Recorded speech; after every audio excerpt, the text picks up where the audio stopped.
सौतापवाडीमध्ये एक धक्कादायक अशी घटना घडली आहे। सासरच्या त्रासाला कंटाळून एका इंजिनियर विवाहितेने आत्महत्या केली आहे। दीप्ती मगर चौधरीने 3 वर्षाच्या मुलीसमोर गळफास घेतला आणि आत्महत्या केली। या प्रकरणी उरळी पोलिसांनी आता पती, दीर आणि सासू सासरे अशा चौघांच्या विरोधामध्ये गुन्हा दाखल केलाय। सासू आणि पतीला अटकही करण्यात आली आहे। 2019 मध्ये दीप्तीचं लग्न झालं होतं, मात्र त्यानंतर सातत्यानं सासरच्या लोकांनी तिच्या चारित्र्यावरती संशय घेतला, तिचा छळ करण्यात आला असाही आरोप आहे। दीप्तीची सासू सुनीता चौधरी या भाजपच्या सरपंच आहेत, तर सासरे कारभारी चौधरी शिक्षक असल्याची माहिती मिळते। आरोपी सासू सुनीता चौधरी या ऑक्टोबर 2025 मध्ये उरुळी कांचन जवळच्या सौतापवाडी इथून सरपंच झाल्या।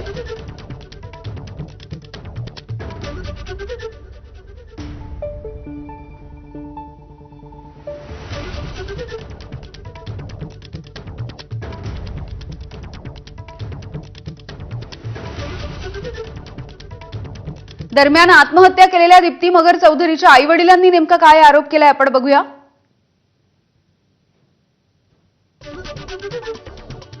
पहिली मुलगी झाल्यामुळे सासरचे नाराज होते।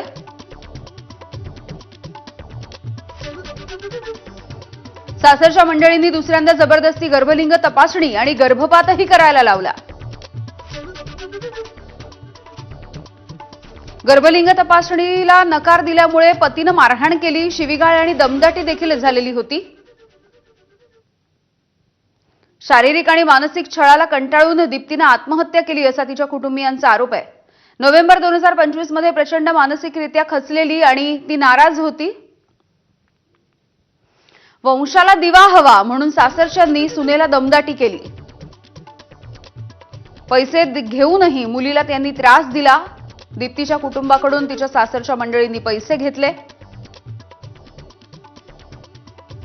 4 चाकी गाडी घेण्यासाठी माहेरून हुंड्याची देखील मागणी करण्यात आली। लग्नामध्ये 50 तोळे सोनं आणि गाडीसाठी 25 लाख रुपये देण्यात आले होते। तिच्या चारित्र्यावरती संशय घेणं, दिसायला सुंदर नाही, घरातली कामं येत नाहीत म्हणून तिचा छळ करण्यात आला।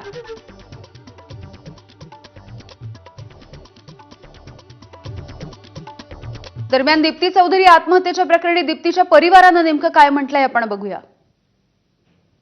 सासरच्या जाचाला कंटाळून एका मेकॅनिकल इंजिनियर मुलीनं आत्महत्या केली आहे आणि उपसरपंच असलेल्या कुटुंबात तिला दिल्या गेलं होतं। 2019ला विवाह झाला होता, मात्र त्याच्यानंतर अत्यंत प्रमाणात त्रास दिला। 2 वर्षाच्या मुलीसमोरच तिनं गळफास घेतला आणि तिचं आयुष्य संपवलं। तिचे आई-वडील माझ्यासोबत आहेत। 2019ला तिचा विवाह झाला होता। हेमलताताई, काय काय तिला त्रास देत होते सासरचे मंडळी आणि कशा पद्धतीने हे सगळं 2-3 वर्ष सुरू होतं? लग्नात आम्ही सगळं तिचं विधिवत आणि थाटामाटात, राजेशाही थाटात लग्न करून दिलं। 50 तोळे सोनं लग्न करून दिलं, 50 तोळे सोने देऊन।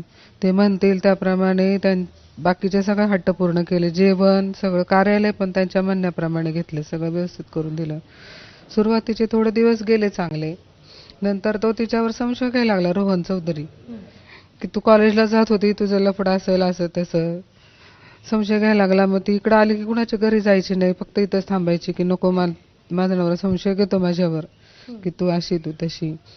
काय काय झालं? 2019ला तुम्ही विवाह लावून दिला, मागच्या महिन्याभरात असं काय घडलं की तिने एवढं मोठं पाऊल उचललं? मागच्या महिन्याभरात नाही, 6-7 महिन्यापूर्वी ती प्रेग्नेंट, पहिली तिला मुलगी आहे, आता पावणे 3 वर्षाची होईल, 3 वर्षाची होईल। नंतर ती परत प्रेग्नेंट राहिली, तर त्यांना मुलगा हवा होता। त्यांनी 3 महिने कंप्लीट व्हायची वाट पाहिली, तिचं 2 वेळा गर्भलिंग निदान केलं, त्यात ते मुलगीच होती। मग त्यांना ते नको होती, तिच्यावर प्रेशर आणलं। ती म्हणायची नको, मला पाहिजे, मला काय होईल ते असू द्या, मी सांभाळते तिला।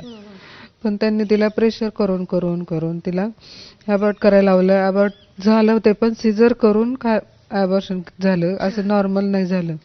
आता 3च महिने झाले तिचं ॲबॉर्शन झालेलं, सिजर करून तिला इथं आणून सोडली त्यांनी ॲबॉर्शन झाल्यावर, आणि 1 महिन्यात परत लगेच घेऊन गेले। का तर ती सासूला फिरायला लागतं, सरपंच झाले म्हणून, मग घर कोण सांभाळणार म्हणून तिला घेऊन गेले। मग बाळ सांभाळायचं, घर सांभाळायचं, घरातली कामं करायची, बाकीच्या कामाला बाई असली तरी स्वयंपाक, मुलगी सांभाळणं काही सोपं नाहीये ना ह्या गोष्टी.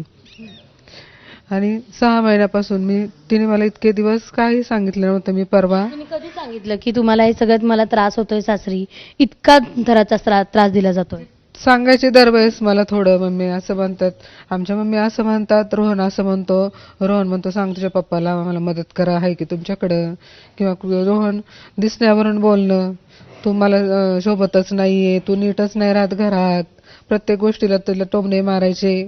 आणि सासू काय बोलली की नवरा ती आईची बाजू घेणार, तिची बाजू अशी घेतलीच नाही की बाबा तू बरोबर आहे किंवा तू.